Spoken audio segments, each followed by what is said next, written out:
¿Cómo murió el profeta Jonás? Usted se confronta con el desenlace, frecuentemente ignorado, del viaje de Jonás, su propia muerte. No fue la tormenta ni el pez lo que lo sellaron, sino la amargura que lo consumió. Usted observa cómo, tras el arrepentimiento de Nínive y la misericordia divina manifestada, la ira del profeta persistió. Él vio la compasión de Dios por una simple planta, una vida pasajera, y aún así se negó a aceptar que la misma gracia pudiera abrazar a una ciudad entera. Su muerte, un eco sombrío, revela la tragedia de un corazón que se cierra a la inmensidad de la misericordia divina. No fue solo desobediencia, sino la incapacidad de trascender su propio juicio lo que lo llevó a un final de profunda pérdida y cuestionamiento de la justicia de un Dios que se deleita en perdonar. La amargura que corroía al profeta no era un rasgo pasajero, sino una herida abierta, supurando con cada manifestación de la bondad divina que contraponía su propia lógica de justicia. Usted percibe la profundidad de este abismo. No es solo la desobediencia inicial, sino la negativa persistente a permitir que la visión de Dios sobre la gracia trascendiera sus propios prejuicios.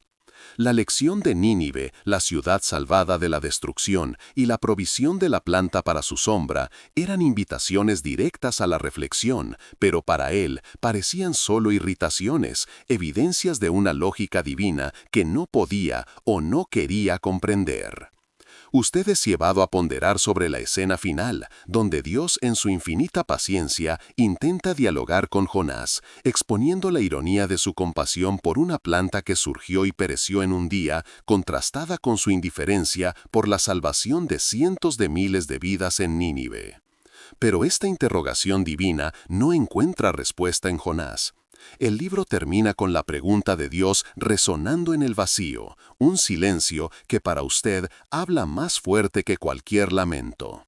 Este silencio es el presagio de un final trágico, la conclusión inevitable para un corazón que se endureció contra la propia esencia del Creador.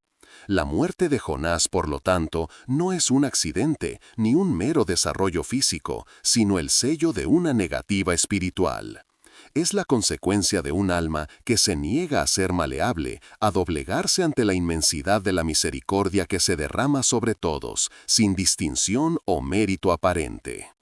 Él se convirtió en una ilustración sombría de aquel que, aun habiendo experimentado la liberación sobrenatural, todavía se aferra a su propia estrecha comprensión de la justicia, fallando en ver la belleza y la profundidad del perdón que Dios ofrece. Su existencia se cierra no por la mano de un adversario externo, sino por la autodestrucción interna causada por un espíritu resentido. Usted es confrontado con la imagen de una vida que, a pesar de haber sido un instrumento profético, falló en alinearse completamente con el carácter de su Dios. La ironía es cruel. El profeta que fue enviado para anunciar la oportunidad de arrepentimiento y salvación, él mismo se negó a aceptar la plenitud de esa salvación cuando se manifestó de una forma que desafiaba su teología personal. Él prefirió la validación de sus propias expectativas de juicio divino a la alegría del rescate de una ciudad entera. La muerte de Jonás no se detalla con una narrativa explícita de su último suspiro, pero está implícitamente revelada por la falta de resolución de su conflicto interior.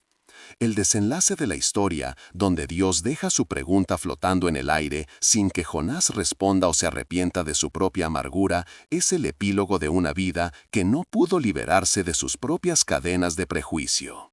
Es una muerte espiritual que antecede y define su fin físico, un recordatorio vívido de que la resistencia a la gracia puede llevar a un aislamiento profundo y a una pérdida irremediable. Imagine la soledad de este profeta, sentado en su cabaña bajo el sol abrasador, observando la ciudad que él deseaba ver destruida, ahora agraciada por la misericordia. Su alma estaba más árida que el desierto que lo rodeaba. No era capaz de celebrar la vida, sino de lamentar el incumplimiento de su propia profecía de condena. Esta visión revela cuán desproporcionado es condicionar la misericordia de Dios a nuestros propios criterios, a intentar limitar la vastedad de su amor a aquellos que, en nuestra mente finita, consideramos merecedores. Usted es desafiado a reconocer que la historia de Jonás es, en última instancia, sobre su propia disposición a aceptar la soberanía de Dios, especialmente cuando su gracia se extiende más allá de sus límites de comprensión o aceptación. El fin de Jonás sirve como una advertencia severa. Persistir en la amargura, en el resentimiento y en la negativa a abrazar la misericordia universal de Dios no solo priva a los demás de su compasión, sino que, principalmente, se priva a usted mismo de la plenitud de la vida y de la alegría que vienen de un corazón alineado con el corazón divino. Es la tragedia de un destino que, en lugar de expandirse en la luz de la gracia, se contrae en la oscuridad de su propio juicio, culminando en una pérdida profunda e irreversible. Usted es incitado a cuestionar si, en algún aspecto de su propia vida, usted también no está huyendo de la verdad de que la misericordia de Dios es mayor que cualesquiera prejuicios que usted pueda albergar. La lección postrera de Jonás no es solo sobre la obediencia a una llamada, sino sobre la transformación del corazón, la aceptación de un Dios que se deleita en perdonar, incluso a aquellos que, a sus ojos, parecen imperdonables. Su muerte, un testimonio silencioso, subraya la urgencia de alinear su espíritu con la inmensidad de la gracia divina antes de que la amargura se convierta en su propio y trágico fin. Usted es llevado a contemplar la irreversibilidad de una elección que, aunque no narrada en detalles sangrientos, sella el destino de Jonás. La muerte del profeta, aunque ausente de un epitafio explícito, se manifiesta en la suspensión de la narrativa, en el silencio ensordecedor que llena la última página de su libro. Es un final que usted comprende ser más que físico. Es el desenlace de un alma que se negó a ceder, a ser moldeada por la mano de un alfarero divino cuya compasión superaba cualquier lógica humana.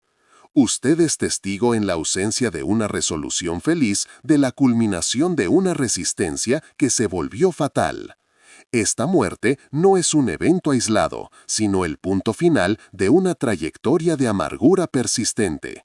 Usted percibe que la negativa a alinear el propio corazón con la vastedad de la misericordia de Dios, la insistencia en limitar su gracia a sus propios parámetros, consume la vitalidad del alma. Es una corrosión interna que, lenta e inexorablemente, apaga la luz. Jonás en su cabaña árida no solo deseaba la muerte para sí, sino que, en su esencia, ya había muerto para la alegría, para la gratitud, para la verdadera esencia de la vida que reside en la conexión con el amor divino. Su existencia se desvaneció no por una enfermedad del cuerpo, sino por una enfermedad del espíritu, una sequedad que lo separaba de la fuente de toda la vida. La verdad revelada de Jonás, entonces, no es solo la huida inicial, ni el arrepentimiento de Nínive, sino el eco final de una vida que, aun habiendo sido librada del abismo del mar, sucumbió al abismo de su propio corazón. Usted es invitado a reflexionar sobre la gravedad de persistir en una visión distorsionada de Dios, de rechazar su propia naturaleza de perdonar. Para Jonás, la compasión divina por los ninivitas era una afrenta a su propia concepción de justicia, una falta de respeto a su expectativa de juicio, y, en esa obstinación, selló su propio destino. La misericordia que negó a los demás se la negó a sí mismo, en última instancia. Imagínese en el lugar de Jonás, no más en el vientre del pez, sino en el vientre de su propia insatisfacción. La soledad que lo envolvía no era geográfica, sino existencial, una soledad profunda forjada por la separación entre su corazón y el corazón de Dios. Usted entiende que la tragedia es aún mayor, porque él no era un extraño a la fe, sino un profeta, alguien que había recibido la voz divina y experimentado su poder salvador. Sin embargo, esta experiencia no lo inmunizó contra la trampa del resentimiento y del prejuicio. Es una advertencia sombría. Ni siquiera el servicio a Dios garantiza la transformación del corazón si el alma se niega a ser receptiva a su gracia sin límites. La muerte de Jonás, por lo tanto, asume una dimensión simbólica poderosa. Es el testimonio silencioso de que la huida de Dios no es solo un acto de desobediencia a un mandato, sino una huida de la propia esencia de la vida abundante. Es una negativa a vivir en alineación con la verdad de que Dios es amor y que su amor se extiende a todos, sin las restricciones que nosotros, en nuestra limitada comprensión, imponemos. Usted es confrontado con la imagen de una vida que, en lugar de florecer en la luz de la revelación divina, se marchitó en la sombra de su propia amargura y juicio. La pregunta de Dios, dejada sin respuesta en el texto, pende sobre la historia de Jonás como una lápida invisible. Esta interrogación divina no es una invitación casual, sino el último y supremo acto de gracia, un último intento de romper la coraza de su endurecimiento. Su muerte, desprovista de una respuesta explícita, significa el silencio de un alma que se negó a aceptar la invitación. Usted comprende que este silencio es la más elocuente de las respuestas, revelando un endurecimiento que se volvió infranqueable. Es la consumación de una vida que, aun después de haber sido salvada del abismo del mar y de haber sido testigo de la conversión de una nación entera, prefirió el abismo de su propia amargura.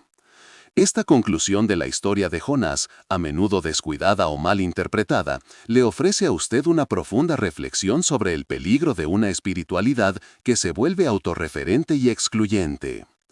La misericordia de Dios no es un recurso a ser gestionado o distribuido por criterios humanos. Es una fuerza universal, un río que busca alcanzar todos los valles, incluso los más áridos. La resistencia de Jonás a esta verdad no solo lo llevó a un estado de desesperación e ira, sino que por fin a una especie de aniquilación espiritual. Usted es llamado a examinar si, en su propia jornada, usted también se está permitiendo ser un canal para la misericordia de Dios, o si está, de alguna forma, construyendo barreras de prejuicio y juicio que impiden el flujo de esa gracia para usted y a través de usted. La muerte del profeta Jonás, por lo tanto, no es un mero detalle biográfico, sino una advertencia gravísima sobre las consecuencias de un corazón no transformado por la gracia.